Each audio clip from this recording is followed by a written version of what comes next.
Just when I think you couldn't possibly be any dumber, you go and do something like this. We'll all fly away together. Into the forever and beautiful sky. And totally redeem yourself! Guardians of the Galaxy Volume 3 delivers everything you could possibly want from the final Guardians movie. It's an emotional roller coaster. I cried through the whole movie. I even cried at things that weren't sad. From the opening shot of scared little baby Rocket in his cage with the High Evolutionary's hand looming over him, I was a mess. When the movie kicked off with a Boogie Nights style tracking shot reintroducing everyone, it just sank in that we've been with these characters for almost a decade now, and they have a place in all of our hearts. I was a bit wary of the 2.5 hour runtime before going into Guardians of the Galaxy 3, but there isn't a moment that's wasted. As far as goodbyes go, Guardians 3 is close to perfect. This video contains full spoilers for Guardians of the Galaxy Volume 3, so be careful. Push down on it! I am pushing down on it. Push the button. It looks like you're pushing the keyhole. The what? There's a button under the handle. Press that in. Okay. Now what? Open the door. James Gunn's voice has been integral to the success of the Guardians movies, and that's especially true of this final chapter. I'm so glad Disney reversed their asinine decision to fire Gunn and he was able to complete his trilogy. Guardians 3 was almost made by someone else, some workman director, and it probably would have been a hollow, artificial experience. Gunn brings so much heart to these movies, and I don't think it could be replicated by some director for hire, so I'm glad Gunn was at the helm. Guardians 3 is a director's vision from start to finish. Every shot choice feels deliberate, every scene has a purpose, and the message at the end of the movie is crystal clear. I loved the Godfather 2 part sequel, part prequel structure. It was really beautiful to contrast the heartbreaking story of how Rocket wasn't able to save his old family with the lengths that his new family will go to save him. The flashbacks to Rocket's origins peppered throughout the film feel like a form of emotional torture. You instantly fall in love with all of Rocket's friends in Batch 89, Lila, Teefs, Floor. The scenes with these talking animals locked in a cage are like Babe meets Room. They're the cutest, sweetest, most innocent, adorable creatures you could possibly imagine, trapped by a psychopath who wants to experiment on them until they serve no purpose. The longer you spend with these animals, the more you love them, and the more you dread their inevitable, horrible fate. The Rocket we met back in the first Guardians movie pushed people away and was reluctant to form an emotional bond with anyone. So the whole time little Rocket is dreaming of an idealistic future in the new world with all his genetically modified friends, you know something awful is going to happen to them. And when it does, it's absolutely devastating.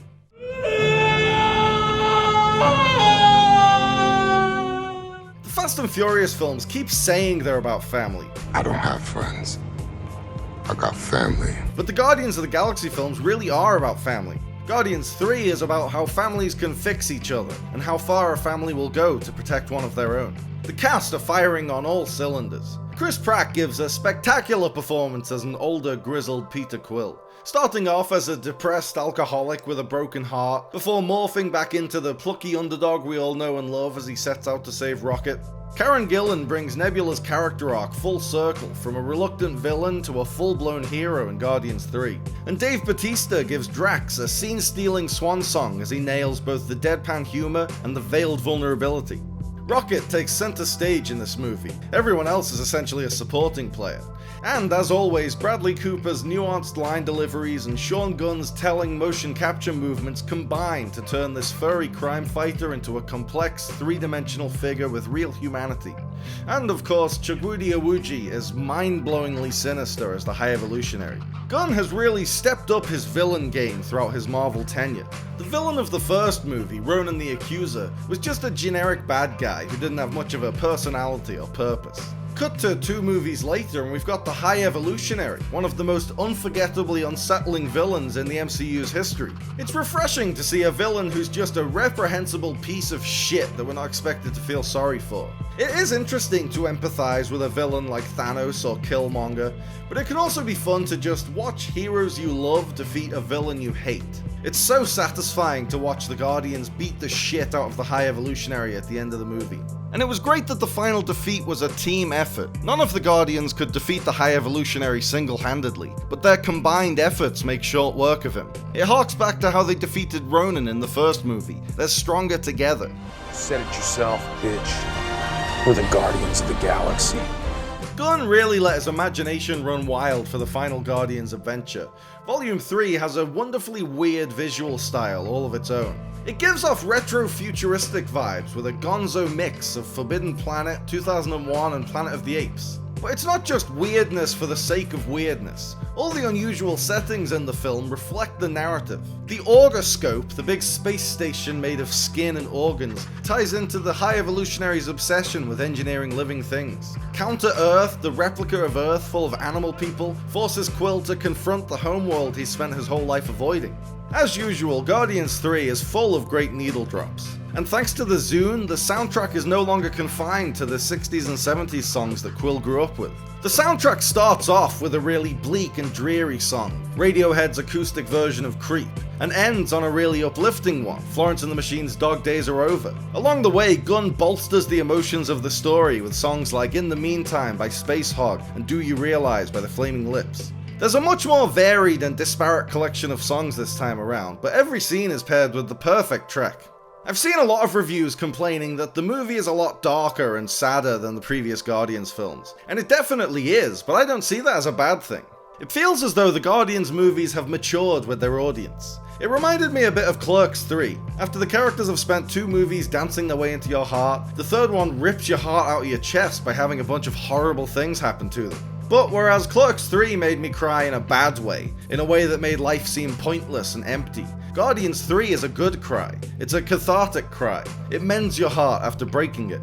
I loved the decision not to kill off any of the Guardians. There was a lot of discussion around who was gonna die. Rocket seemed like the obvious choice because he was taking the spotlight, and Dave Bautista and Zoe Saldana had both announced they were done with Marvel after this, so any of them feasibly could have been killed off. It seemed like no one was safe. Going into the movie, I was dreading the moment when we'd have to lose one of these beloved characters. But Gunn managed to give the Guardians story a satisfying conclusion without killing any of his darlings.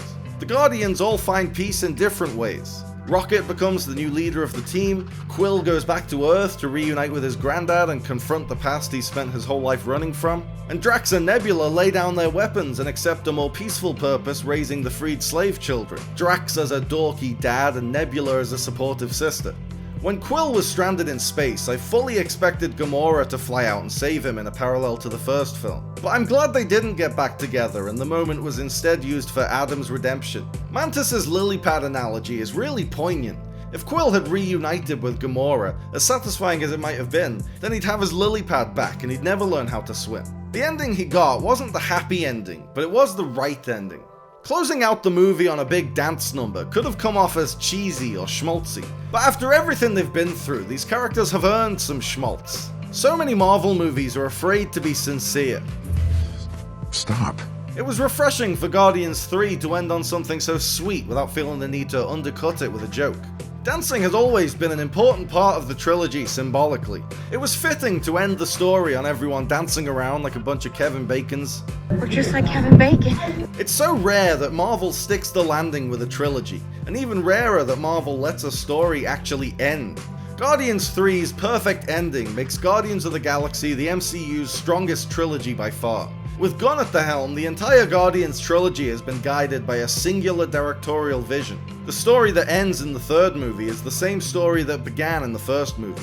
After Love and Thunder and Quantumania, I was starting to lose my faith in Marvel Studios. But Guardians of the Galaxy Volume 3 proves they still have the ability to knock one out of the fucking park.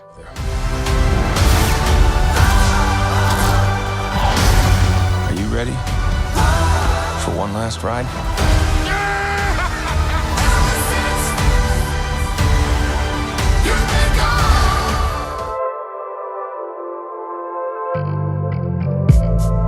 Thanks for watching, guys. I hope you liked the video. Remember to like and subscribe and click on the little bell. And also seize the day and call your mom and be kind to yourself.